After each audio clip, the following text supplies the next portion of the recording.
Hello, everyone. Today, we're pleased, we're honored, we're happy, we're ecstatic to have a gentleman here. I'll let him introduce himself and give us a little of his background. Um, the honor is yours, sir. Yes, I'm happy to be having a chat with you. Um, my name's Atiba Hutchinson from Brampton, Ontario, born and raised. Family, my parents are from Trinidad and Tobago. And yeah, now I'm out in Europe. I've been out here for a little while now, about how many years now? 19 years. And I'm currently playing in Turkey, Istanbul with Besiktas. And I've been in this particular country for about 9 seasons now. So it's been a long journey, and I've been enjoying it. Okay, so going with we call them training background. Did you have any other in terms of the food, the entertainment? I want to make sure if you're Canadian Trini or Trini Canadian. Everything. I mean, from the food to the music. It was that was how I grew up. With my father always playing soca music throughout the house, blazing the music, and then it just carried on right through down to us. And we continued to play it as much as we could. It's just a part of us, on our drives, going out to football games and anywhere we would go. As soon as we step in the car, it's just playing soca all day long. So, and then my family, going out to Trinidad and, seeing my family over there. I have a very big family, lots of cousins and, aunties and uncles. We've got a big family, so the culture is very strong for us. What part of Trinidad your relatives are in? Laventille. So seeing that real roots, man. We're in Black History Month, that's real roots taking with us here. Yeah. All right. I haven't been there for a while though, man. It's years since I went back home. I think I was around 16 years old. It's been a while. I gotta pay them all a visit. It would be nice just to see the family. Okay. Before we go anywhere, I just want the public to know that you're looking and listening to the captain of the Canada men's senior team here. And Canada is doing very well. So listen up and listen in. So now we're doing with the roots, the training roots and stuff. How early in your career, having that background, did you go with your dad to games, not just your games? I want to see how your roots, how you evolve.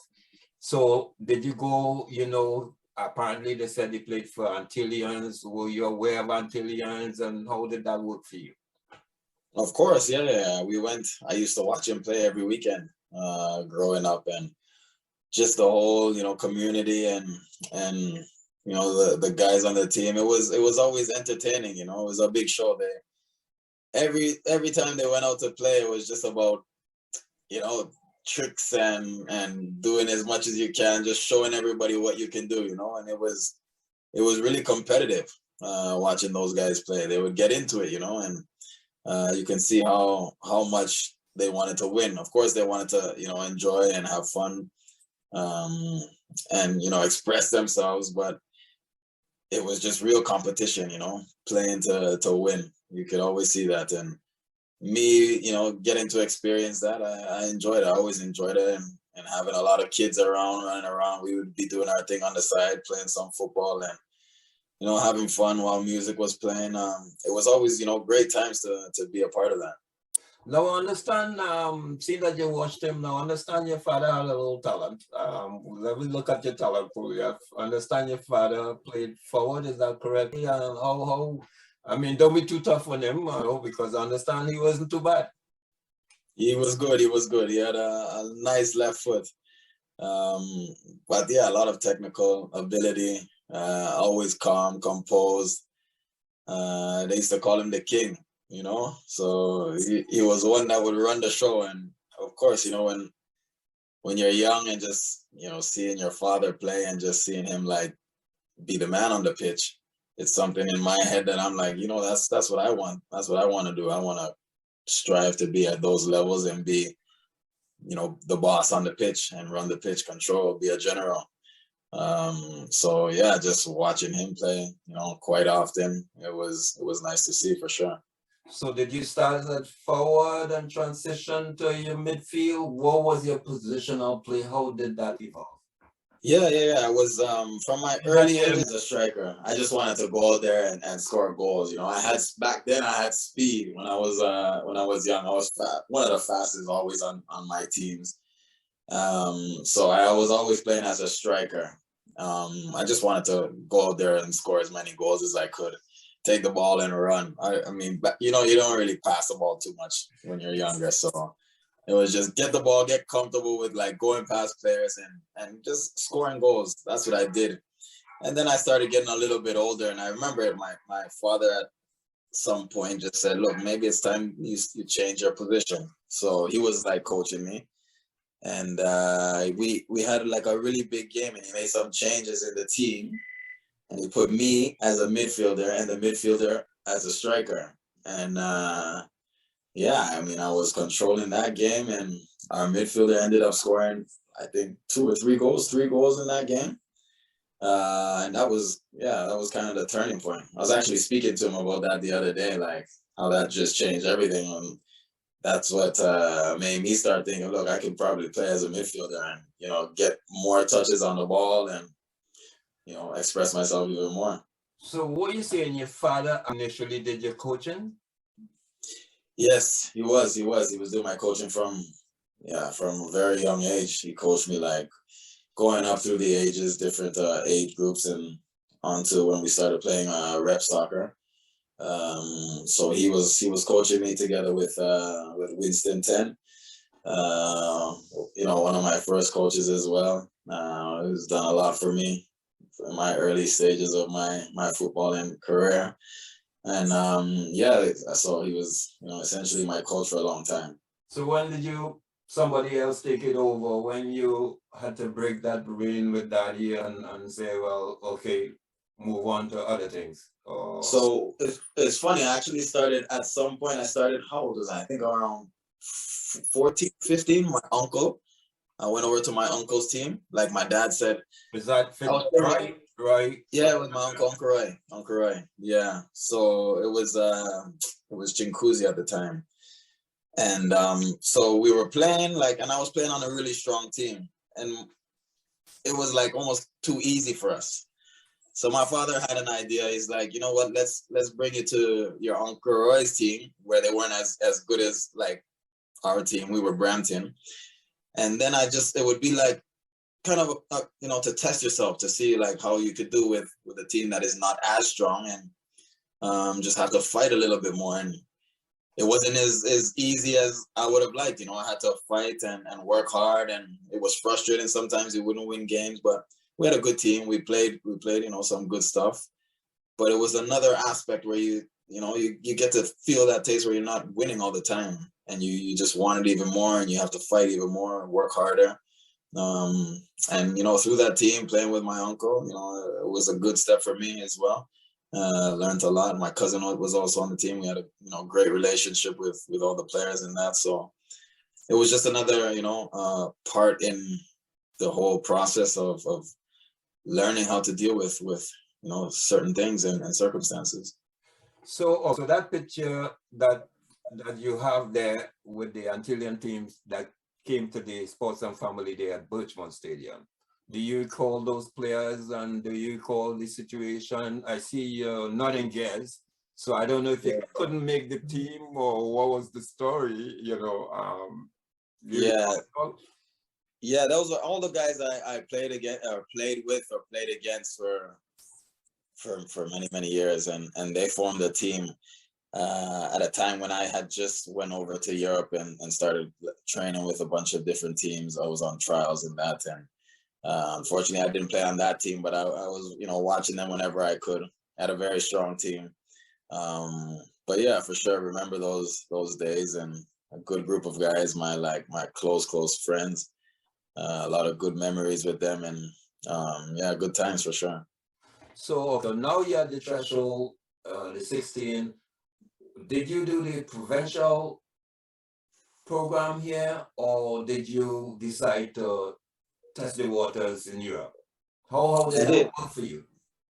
I did provincials. I started off, I was 14, and then I played with the I think it was the 15s, or I might have been 13, and I made the under 14 team. So I was playing a year up, and I did well there. Like, it was okay, and then I had to go down to my own age. So in that transition, I had to try out with the younger age group, and I didn't make that team, and it hurt me. It hurt me like bad. I didn't make that team with a lot of the guys that I had been playing with for a long time, and Legit, yeah. I know everybody ego is big, and you tell yourself that you can make it, and yourself you can make it. How did Mhm. that?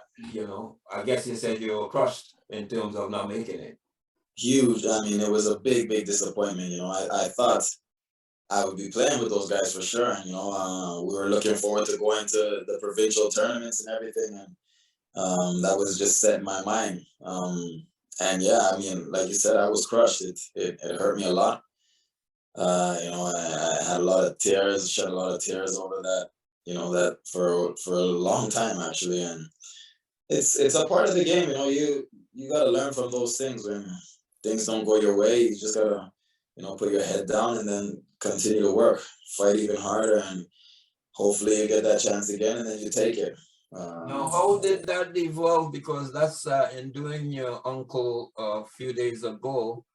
He Mhm. mentioned you being crushed, or that kind of stayed with you a while, and you remember when they canvassed you again, and you weren't really into it, and then your father and him that spoke to you, and you decide to give it a shot again. Yeah, for sure. I was upset for a while. I was like, I don't know if I really want to go back there, because I didn't feel like I was treated right. I felt like I was overlooked, and yeah, like they were just on me, just like to not give up hope, keep working and just believing in myself. And of course, that you always need that support and that backing to help you along the way.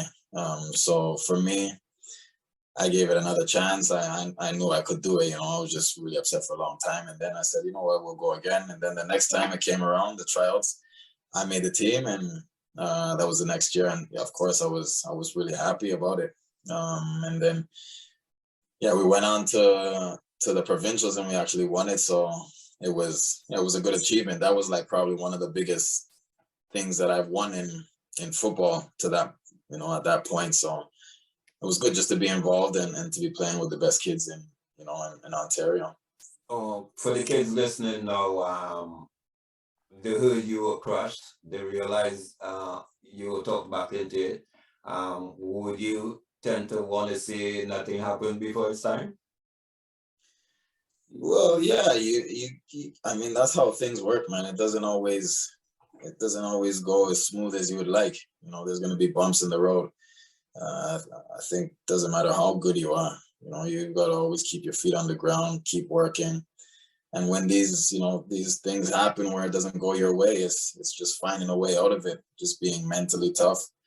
Um, not giving up on yourselves. Speak to people if you can. The support system is always really helpful. You can't get through everything on your own. So just having that trust in other people and that trust in yourself goes a long way. And just always believe in yourself. If you work hard enough, things will turn around. Okay, let's see if you could call this name String Bean. Where did String you bean. get Where did you get that? Yeah. It was one of my old coaches would call me String Bean. You remember who? It was Lazo, huh? Yeah. Yeah, of course. I haven't seen him for a long time, but good guy, man. I loved him. Always good energy and upbeat. Yeah, so he was the one that named me String Bean. Every time he sees me, he goes straight to String Bean. But yeah, that was around the time when I was, back and forth, going on trials and stuff to Europe. I'm hearing is Italy. Italy was the first move. Right, yeah. So give us the sequence and how it works, because this is for the young kids who aspiring. So how did that work for you? Yeah, so I was scouted in one of the tournaments we played in Woodbridge. I was playing with Woodbridge. We had a tournament there, and what was it called? The Little World Cup, I think we called it, yeah, in Woodbridge. And so there was some Italians there. They were interested in me and another player, and they said, would you be interested in going to Italy for a trial? And I mean, I was waiting for a moment like that for a very long time. Spoke to my parents, and they're like, of course, they were behind me 100%. And yeah, so we both went over to train. It was a team called Cagliari, and we were there for a couple weeks, and then ended up being a little bit longer because we were doing well. And then they were like, we're interested in you. So one of the other players went back and they kept me a little bit longer, and they're like, we're ready to sign with you. So for me, I was like, all right, I've made it. This was with the young team. They call it the Primavera team. But it was good times. I was staying. Was that under 16, under 18? It was under 17, 18. Okay. Yeah. So altogether, I was there for about 2 months, and then we were just waiting to sign the contract. In the end, it didn't happen because I was you're only allowed a certain amount of foreigners, and I was one too many. And again, that broke me down. Like, it was hard for me to deal with because I know how much I wanted to be there, and the coach really loved me. He was. I remember when he told me himself, and he was crying like crazy. I never seen like a grown man cry like that. He wanted me to stay that bad, and in the end, it didn't happen. I wasn't able to stay there, and I went on some trials like that these coaches and agents had recommended me to go to, but with lower division teams, with the men's team, the first team, but same thing. Those didn't work out. So I went back home to Canada, continued to train with the guys with different clubs in Canada, and then I just wait for the next time I get a chance to go to Europe again, and it just continued to happen. Different parts of Europe, like Hungary, same thing, didn't work in Hungary. Back to Canada, I went on a trial in MLS back then, like when it was early days in the MLS. Same thing, Dallas Burn, and they didn't want me, and I didn't lose hope. I just continued to believe in myself and kept going on that way. A bunch of different trials along the way, and then in the end, something came through for me in Sweden, and I basically had a 6-month like trial with an option of another year, a year and a half. And that 6 months was everything for me. Like, I packed like I wasn't coming back home. Like this is my dance, my foot in the door. I'm not coming back in. And that was it. Go back. And you, from then you start climbing the ladder. Yeah, that's right. So I played with that team in Sweden, and we ended up getting relegated that season. And then I ended up signing with a team that was a lot better than the first team, and we were playing we were on top 5, top 6 in the league. Stayed there for 2 years, and then on to Denmark with a bigger team, FC Copenhagen. A few years there, amazing experience for me. Learned a lot, and won some championships there. Won 4 championships, and played in Champions League 6 months after signing there. And it was a great experience just to be playing with a team fighting to win championships every year, and playing Champions League and learning a lot under a good coach, and from there it was to Holland, and that's the story, So now you're getting all that experience. In the rearview mirror, there is Canada Soccer. There's the national team. When did you break through on the senior team? Because again, you're the longest in terms of caps for the Canadian team. Oh, let me don't leave that out. When did you start on the Canadian team? Yeah, I made my debut when I was 20 under Holger Oziak. He called me in, and I just remember getting called into the team, and I was like, yeah, you in Europe then, and what's the parallel you recall? What's the balance there? Did I sign in Europe? I don't think I signed in Europe as yet.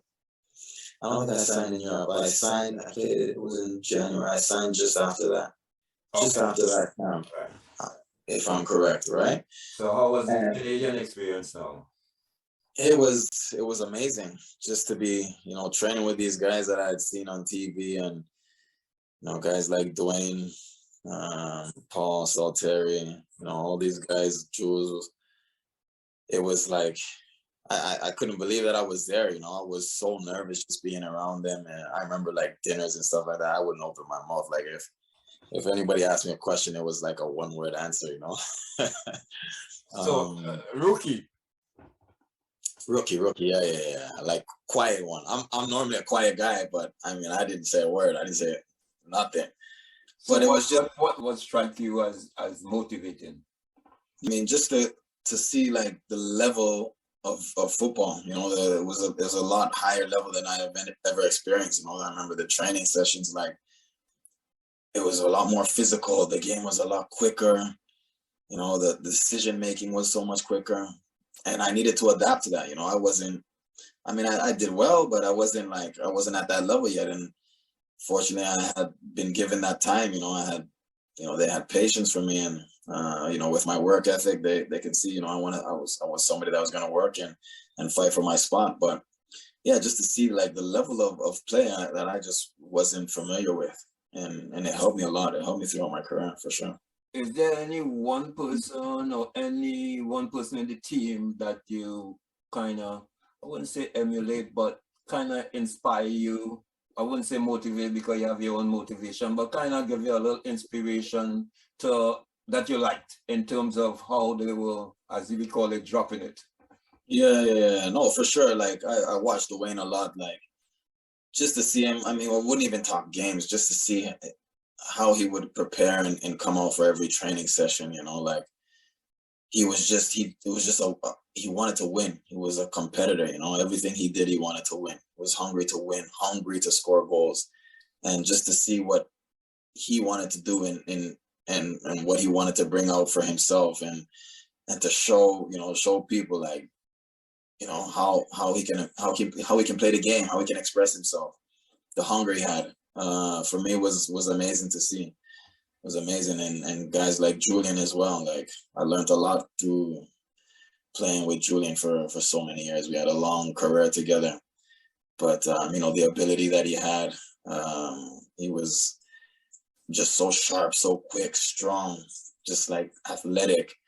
The intelligence that he had, I learned a lot, and just to know like where he was already out in Europe, playing in Europe, and playing at a high level, and that's what I wanted to do. I wanted to follow in these guys their footsteps, and obviously playing alongside Julian, I learned so much from him, as a young player, and not only that, he helped me like off the field. It was great times. Guys like Stalteri was a real leader, captain in the team. These guys, the work ethic that they had was unbelievable, and I learned a lot from these guys. So, okay, mentioning Julian, just before we came on, I was looking at the picture for the 2018 Russia World Cup, and Julian was walking out the team with the captain armband. And lo and behold, who was in the last person? Atiba Hutchinson. People deliberately want to put themselves in certain position to come out for the walkout because you were last coming out, and now you're in the rookie tendency. Yeah. I was always one of the guys that, I always try to come out last in the back.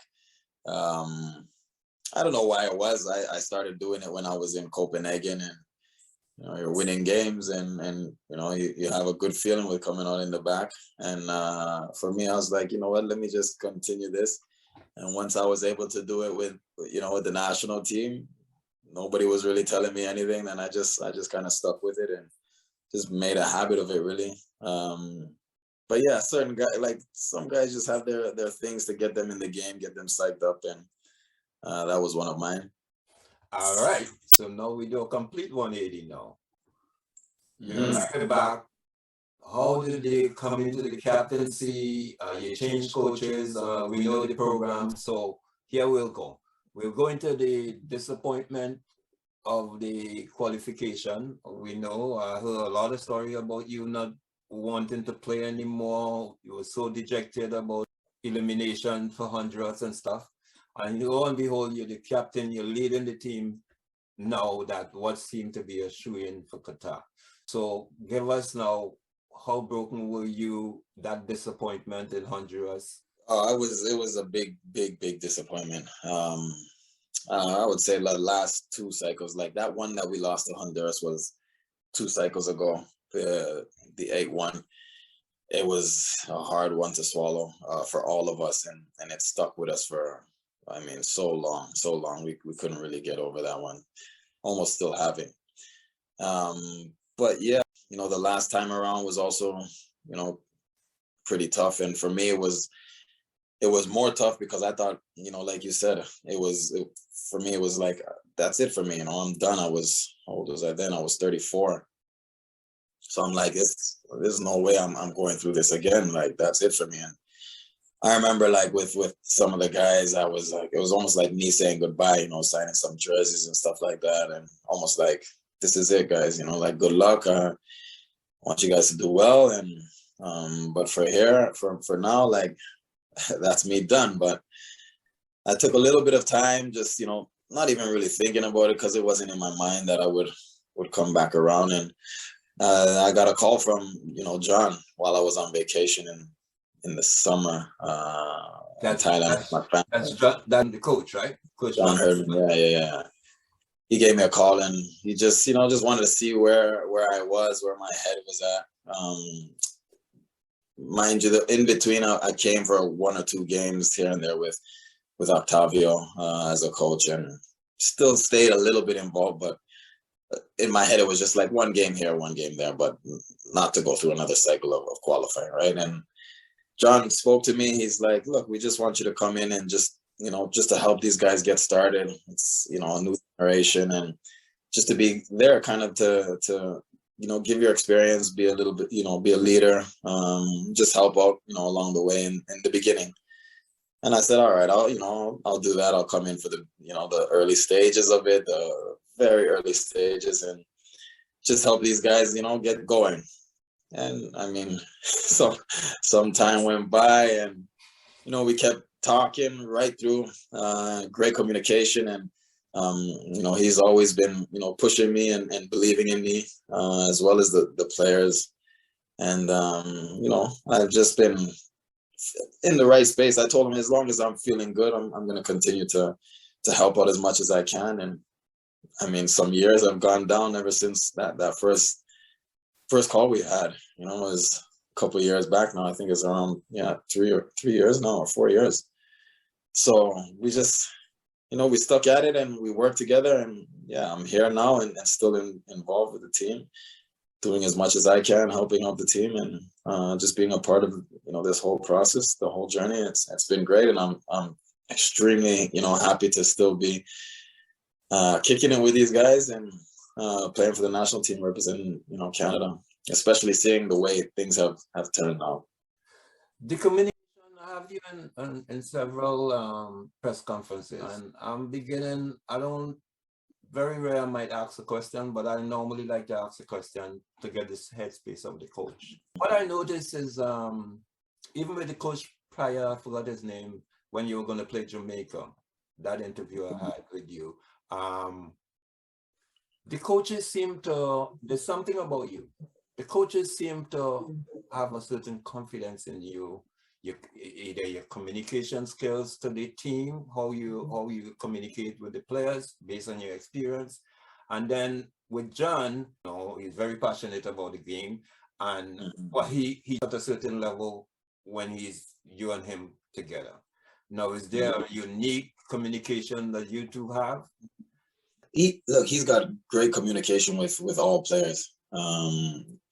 And I think that's one of his strong points. He's very open and honest, and he knows how to, get the best out of players. Our communication, our relationship has been great from the get-go. I think it's always important from a coach just to have that type of feeling, or give that type of feeling to the players, that he's always there and always open to listen to what the player has to say, and how the player feels. I think for him, the most important is having a team that, feels comfortable, and that can always have that open relationship with him, and he's so focused on how players feel and what is best for the players. You know, and I think that goes. I've been through a lot in football, and I've seen a lot, and I think it goes a long way when you have that type of, you know, relationship and that communication between, you know, players and coaches. So our relationship's been amazing. It's been, you know, good times, and it's been that way for each and every one of us in the program and the team. Now, look, if you go through the teams, I'm pretty familiar with CONCACAF, right? I mean, I even have pictures with you. I think it could have been in Ohio, Columbus, Ohio. I think Canada played El Salvador and Jamaica.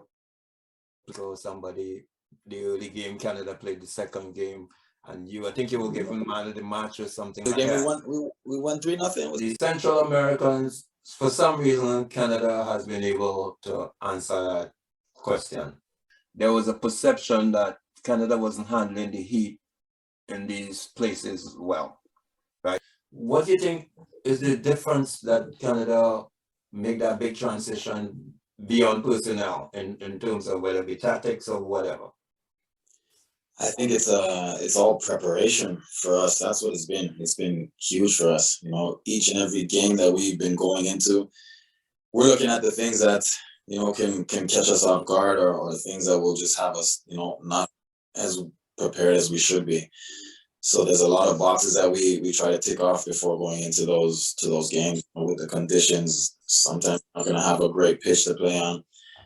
There's other times where, like you say, it's not going to be the most pleasant weather. And they'll try to put the games at early times of the day, where it's the hottest time of the day, you know.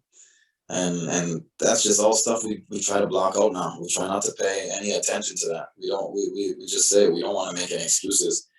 We're gonna find a way to get through it.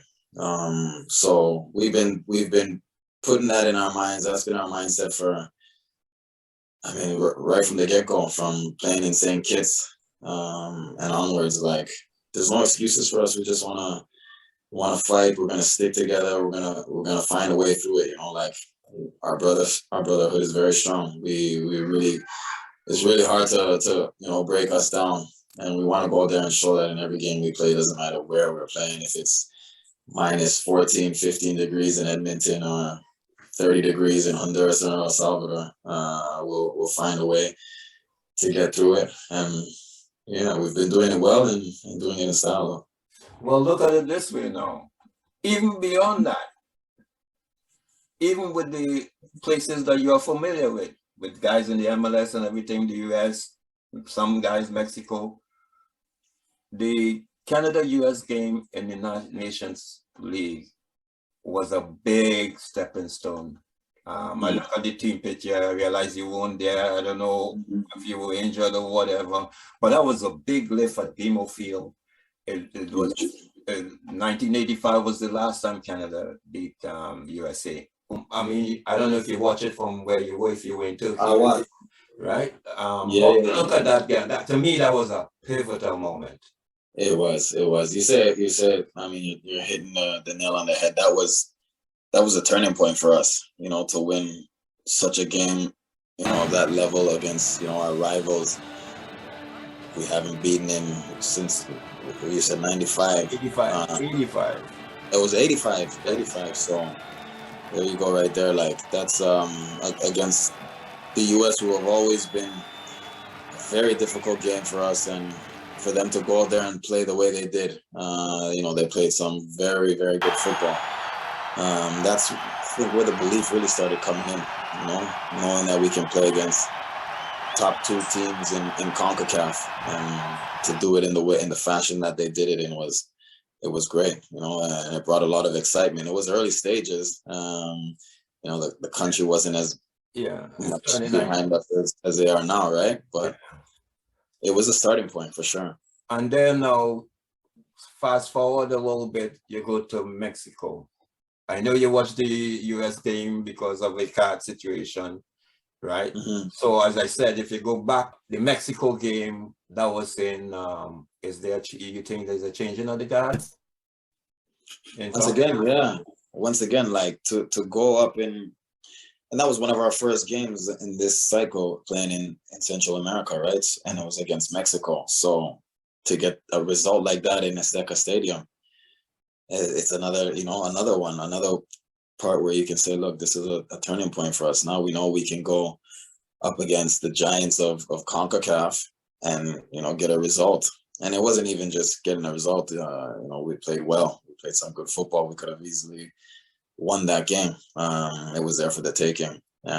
So yeah, once again, the display that the boys put out there, it was good to see. And those are the results you need to build that confidence and to continue, the way things are going. And, the steps have been going on from there, and taking the right steps every time we come in, every window that passes, like it's another big step that we've taken. And, the confidence grows, the belief is there even more. So yeah, it's been good. It's been great so far. And I'm seeing a kind of togetherness and a brotherhood. When I use brotherhood, I think it's tight.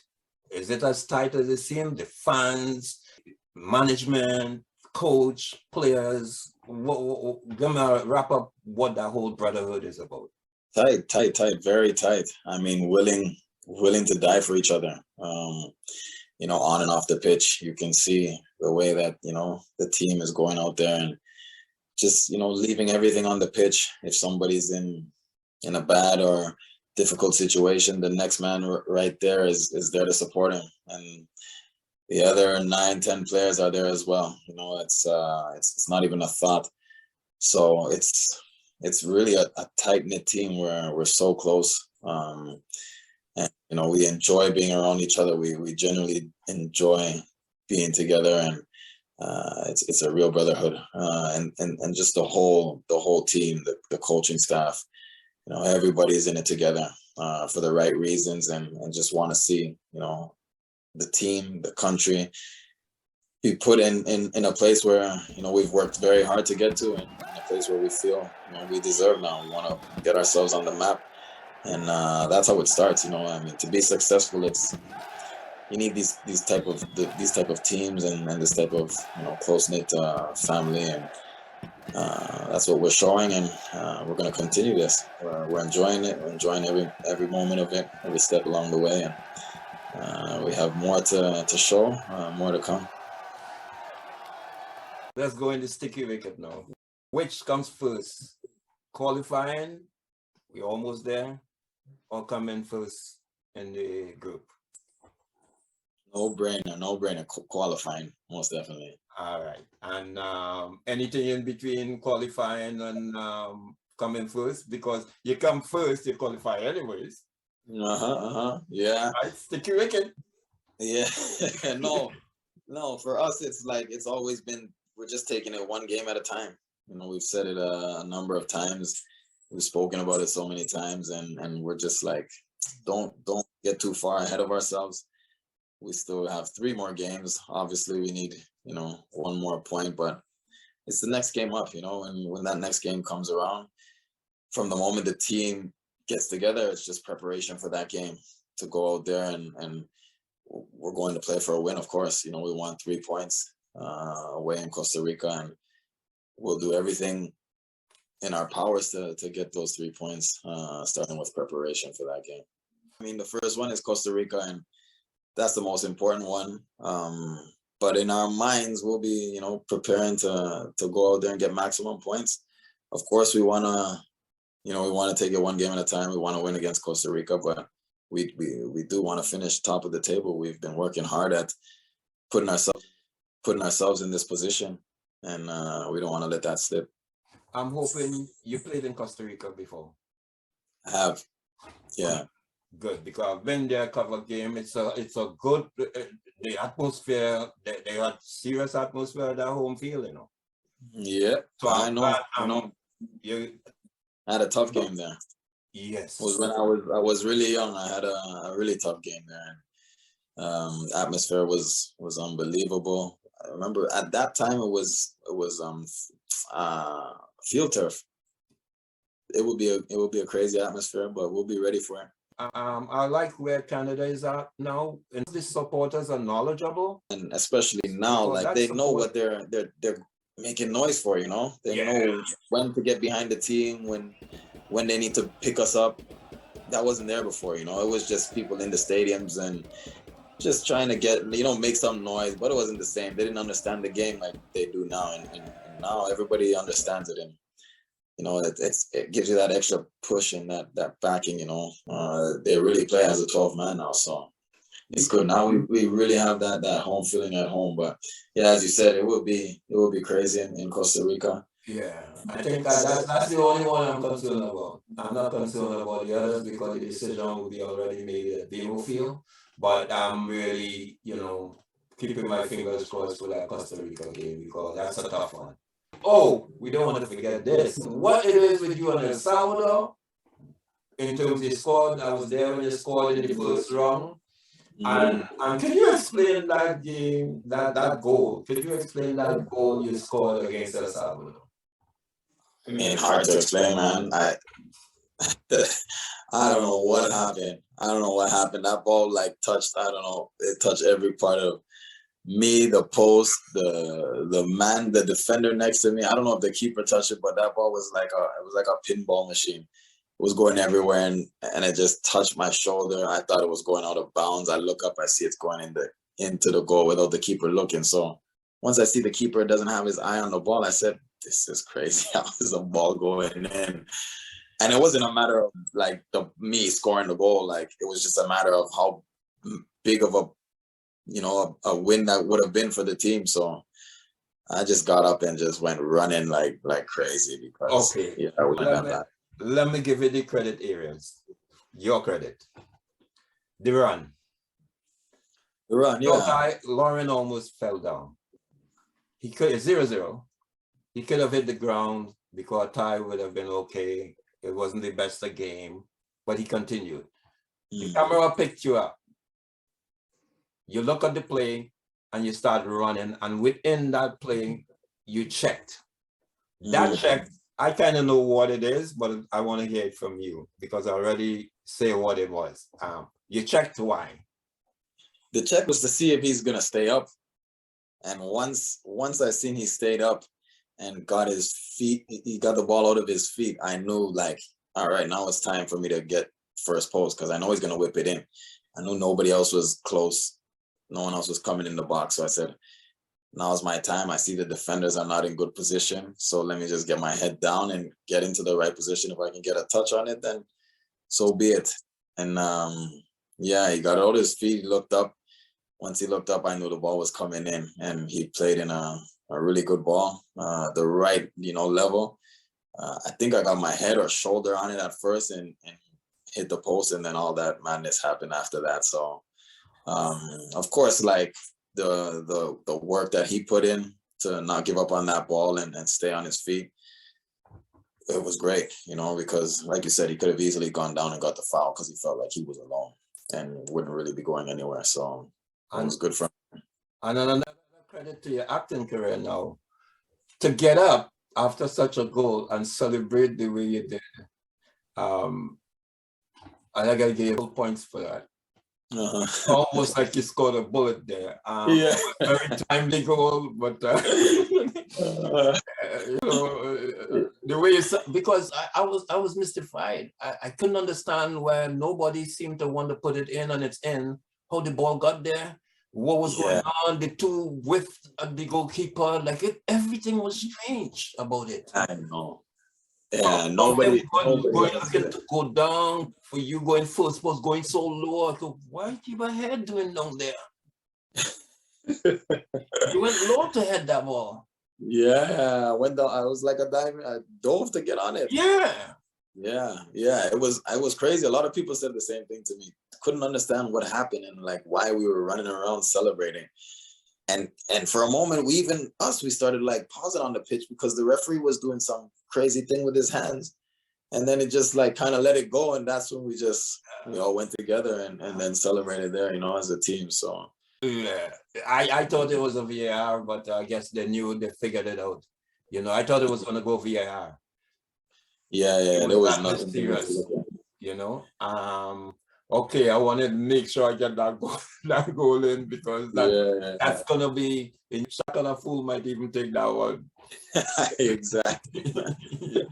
I'll take it. Yeah. So again, I want to thank you, wishing you and the team all the best. Continue the work. As you said, that game you played last night is a quarterfinal. What was it? We're going now to the quarterfinals. So okay. Yeah, that was around the 16. And the last few years. Last year we won the double. We won the league and the cup. This year we're playing for, well, we want to win the cup now for sure, and try to finish off as strong as we can in the league. It would be good if we could finish in second position. It's quite a bit of a gap right now, but we did accomplishment in terms of team and country, club and country. When? And you're correct. My personal achievement, like starting with the latest and going backwards. Let me see, like in terms of championships and that, or just, well, I've won some championships in Turkey, in Holland, won a cup. Denmark, I won 4 championships, and in Besiktas here, I've won 3. And yeah, that's what I've done with the team. My personal achievements with Canada, some player of the year. I won the player of the year in Denmark, my last season there before I left. And just some like team of the year. Player of the year in the league. In the league, yeah, the Danish league.